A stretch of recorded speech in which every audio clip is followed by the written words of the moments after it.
Bonjour à tous. Oula. Bon. Je m'appelle Ruth, j'ai 24 ans, je suis malgache. Je suis venue en France récemment, depuis le mois de novembre 2021, en tant qu'étudiante, pour me préparer à un examen national en octobre. Je suis dans le domaine de l'audit comptable et financier.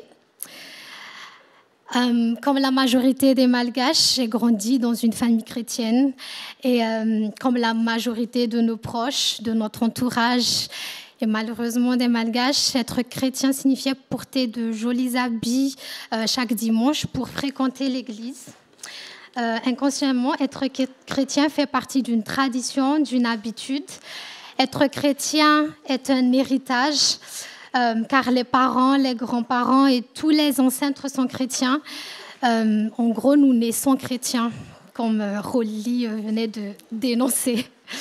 Ainsi, de par leur conviction, voulant m'apporter devant Dieu afin qu'il me bénisse avant mes premiers pas à l'école et pour officialiser ma légitimité dans la communauté chrétienne, mes parents m'ont fait baptiser à l'âge de 3 ans.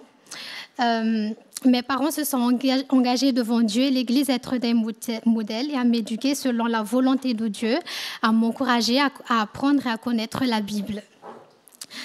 J'ai donc grandi dans ce milieu, école de dimanche, culte, membre d'une chorale, membre des scouts. J'étais très engagée dans toutes les activités de l'Église. J'essayais de lire la Bible comme je pouvais, sans forcément y prendre goût. J'enchéris particulièrement les paroles de bénédiction que je voulais utiliser pour mes propres intérêts. Je considérais la lecture de la Bible comme une obligation, comme un devoir à faire pour être un bon chrétien.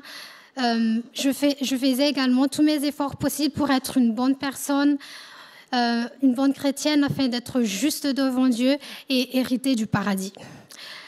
Je croyais bien sûr au paradis, mais surtout à l'enfer, car j'en avais affreusement peur, même dès mon plus jeune âge. Je me souviens de ce jour en 6e. Notre prof a expliqué qu'un seul péché, un seul durant toute notre existence, pourra nous condamner. Depuis ce jour, j'ai eu peur, j'étais complètement découragée, car ce serait absolument impossible d'avoir qu'un seul péché dans notre bilan au jour du jugement. Ça m'a chamboulé la vie.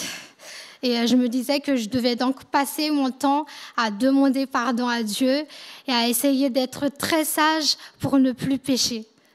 Je voyais donc Dieu comme un Dieu exigeant, injuste, intolérant, un Dieu dur, car il demandait l'impossible à ses créatures. Pourtant, il prétendait nous aimer. C'était bizarre. Je me disais quand même que si Dieu avait créé le paradis, c'est sûrement pour accueillir des gens. Mais désespérée, je ne trouvais pas le moyen d'y accéder. Et surtout, je savais que si je mourais soudainement et si Jésus revenait soudainement, l'enfer serait ma demeure éternelle. Parce que voilà. Cette pensée me terrifiait et ces questions existentielles me suivaient toujours.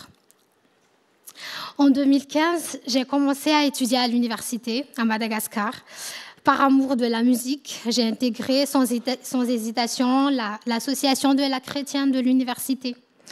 Je ne le savais pas encore, mais ma vie allait être basculée à partir de cette décision-là. J'ai remarqué quelque chose de différent chez les membres de cette chorale. Ils sont jeunes comme moi, chrétiens, mais j'avais l'impression qu'ils avaient autre chose que j'avais pas. Ils priaient beaucoup, mais surtout, ils aimaient prier. J'étais étonnée de la manière dont ils priaient. Ils parlaient à Jésus aisément, sans hésitation, avec amour. Ils s'approchent de Dieu facilement comme un enfant. Pourtant, ils sont jeunes. Ils prêchent la parole de Dieu entre eux et ils trouvent plaisir à écouter les enseignements. Moi, personnellement, je trouvais ça ennuyant et je voulais rapidement que ça termine parce que c'était lent et ennuyant et exigeant surtout. Ils sont joyeux, je savais que leur joie et l'amour qu'ils se partageaient étaient différents. Bref, j'ai aimé fréquenter cette association. Je faisais tous mes efforts pour leur ressembler, mais je me voilais la face car moi-même, je savais que je n'avais pas ce truc qui les rendait particulièrement différents. Mais jusqu'à ce moment, je ne savais pas c'était quoi. Un jour, les questions existentielles me trottaient fortement à l'esprit. De plus, je ne trouvais pas du tout logique le fait que je sois pécheur, la mort de Jésus à la croix. Pourtant, je connaissais très bien Pâques, les principales histoires de la Bible, comme tout bon élève de l'école de dimanche. Mais je ne savais pas personnellement l'impact que ça avait sur moi, Ruth, si je ne savais pas du tout. Le 6 juillet 2016, lors d'une séance de l'association de la chorale donc de l'université, parce que c'était une formation pour une mission évangélique dans la zone reculée de Madagascar. Le message portait sur l'œuvre de Jésus à la croix. Et Dieu m'a parlé ce jour-là. Il a ouvert mes yeux, il m'a donné la foi. Le message parlait de Éphésiens chapitre 2 et j'ai particulièrement retenu les versets 8 et 9. J'ai été bouleversée lorsque j'ai réalisé l'ampleur de l'amour de Dieu pour moi, inconditionnel, incomparable, immuable. Ce fut un soulagement pour moi de savoir qu'il ne s'agissait pas de devenir une bonne personne ou d'essayer toutes ses forces d'être juste et de ne pas pécher. Car de toute manière, mes efforts sont souillés et je ne pourrai jamais me racheter devant Dieu, le Dieu 3 fois saint. Et Dieu a donc donné l'unique solution pour que je sois juste devant lui, pardonnée de tous mes péchés, sanctifiée et enfin héritière de son royaume. Mais je disais, mais quelle grâce! Mais c'est incroyable et ça dépense tout ce que j'ai pu imaginer. Je suis fautive, mais Dieu a payé la solution. Et c'est le Fils de Dieu, c'est le Prince de la paix, c'est le Roi des rois, c'est Jésus-Christ. Il a été envoyé pour vivre une vie humaine parfaite, sans péché, et mourir une bonne fois pour toutes sur la croix, afin que quiconque croit à son œuvre salvatrice soit lavé de ses péchés passés, présents et futurs par son sang, pardonné, justifié et sauvé de la condamnation. Et aussi héritière de son royaume et surtout vivre une vie nouvelle pour Christ avec le Saint-Esprit que Dieu a scellé en nous. Quelle révélation! J'étais complètement... je ne savais pas, j'étais dans tous mes états et je savais maintenant que Dieu m'a ouvert les yeux, j'étais plus aveugle. J'étais inondée de joie, de bonheur, je louais Dieu de tout mon cœur intérieurement. Mais en prenant connaissance de la pureté de son amour, je me suis rendu compte que je ne méritais pas du tout ce cadeau. Pas du tout. J'ai pris conscience que j'étais désespérément perdue à cause de mes fautes, mes transgressions et surtout de mon incrédulité. Et ce jour-là, il me tardait tant de rentrer à la maison pour prier, pour répondre à Dieu que oui, Jésus, je crois en toi. Je crois que toi seul peux me sauver. Je lui ai demandé pardon de tous mes péchés. Je me sentais libérée, apaisée. Née de nouveau, je comprenais enfin ce que c'est d'être une chrétienne. Choisir volontairement d'être un disciple de Jésus-Christ après l'avoir accepté comme mon sauveur et Seigneur personnel. Vivre une vie dédiée à Dieu pour sa gloire. Depuis 2016, donc les 5 années après ma conversion n'étaient pas du tout faciles, pas du tout. Épreuve sur épreuve, tentation, déception, découragement et encore des péchés. Pourtant, Dieu utilise toutes ces circonstances pour me sanctifier encore et encore, même si je ne comprenais pas souvent. Malgré tout, je suis rassurée et sereine car je sais que celui qui m'a sauvée me garde entre ses mains et surtout s'engage pour garder mon salut. Et je suis inscrite dans le livre de vie pour toujours. Un jour, lors d'une étude biblique, j'avais compris que le baptême témoignait la conversion d'une personne et sa décision personnelle d'être un disciple de Jésus. Le baptême de l'eau est un symbole physique de l'action que le Saint-Esprit a déjà fait en moi.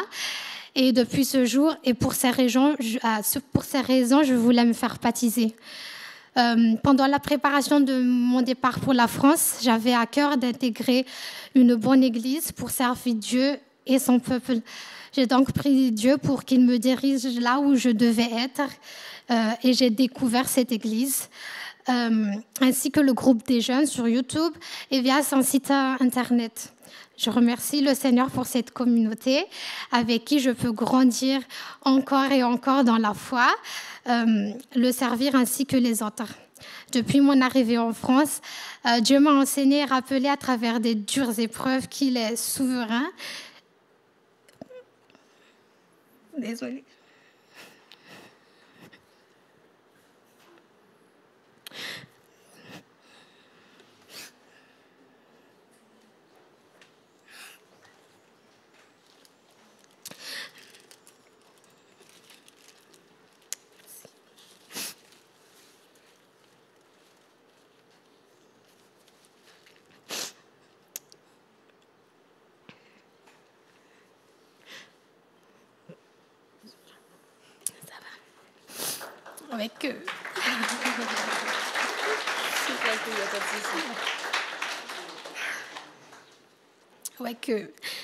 Il m'a démontré à travers de dures épreuves qu'il est souverain et contre toute chose, et contre toute chose, Jésus n'est pas seulement mon sauveur, mais également mon Seigneur, qu'il a racheté ma vie.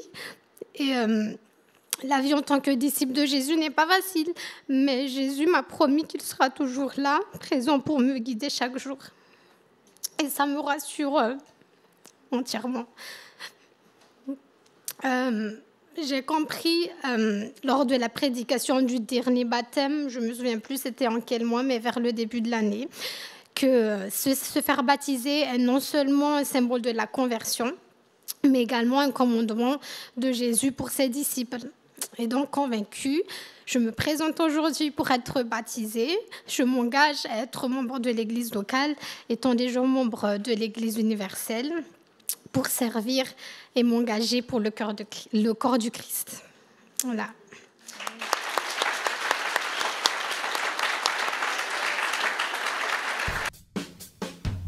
Nous sommes heureux d'avoir passé ce moment ensemble. Rendez-vous dimanche prochain à 10h30 sur notre chaîne YouTube.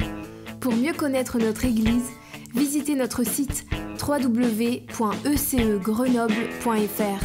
Si vous désirez entrer en contact avec l'un des responsables, écrivez-nous à contact@ecegrenoble.fr. Retrouvez les liens du site et l'adresse de contact en description. À bientôt!